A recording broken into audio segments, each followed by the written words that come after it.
Life as We Know It with Tom Walton. It was my pleasure 2 weeks ago to speak to the Bowling Green Kiwanis Club about a subject that was important to them and dear to me, the future of newspapers. If I had to summarize in 3 words what I told the Kiwanis folks, it would be these 3: grim but hopeful. The newspaper business has contracted dramatically, no secret about that. But in spite of that, I told my Bowling Green friends there will always be news to gather, and there will always be people who seek to gather it and report it. We are still discovering just what form that will take. This much we do know: it is an evolutionary process that will keep right on changing long after we are all gone. Let's take a ride back in history together, on horseback. Back in 1860, Pony Express riders started what was meant to be a speedy mail and news delivery service, only to be rendered relatively obsolete a year or 2 later by the telegraph. Think about that. Today we marvel at the rapid pace of advances in technology. But guess what? It was happening during the Civil War. I would imagine that the emergence of the telegraph must have seemed just as amazing at the time as smartphones are today. One day the news was arriving on the back of a horse, long after it first became news, and the next thing you know, the most important guy in town is the telegraph operator. The point is, the delivery of news did not stop. Thanks to the telegraph, it just got faster. It continues to this day. Print journalism has been diminished by it, a crisis worsened by the global pandemic.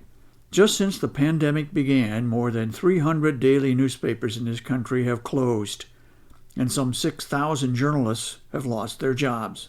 With the emergence of the internet in the 1990s, vast amounts of information were suddenly free for the taking. Most newspapers, not wanting to be left behind, started websites in which they essentially gave away their most valuable commodity, their content. Many analysts now believe this was an unavoidable but fatal mistake. I think the big boys in the industry will survive somehow. The Wall Street Journal is by far America's most widely circulated print newspaper, with just under 1 million copies distributed daily. No other paper has more than 500,000. USA Today is second with 486,000 copies. The New York Times has 410,000, and the Washington Post has a daily circulation of 206,000 copies.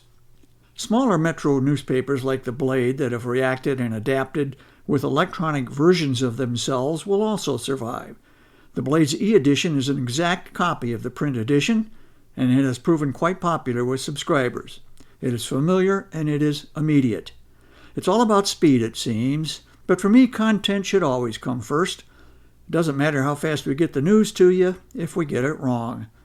So it's a new world in the news business, far different from the business I remember when I started in the 1960s. But going forward, I strongly believe there is hope for newspaper journalism in some form. 20 years ago, we were pronounced dead by a lot of experts. They got it wrong. Remember, way before there was a Pony Express, there was a Toledo Blade. There still is. Life as We Know It is written and hosted by Tom Walton and is a production of WGTE Public Media.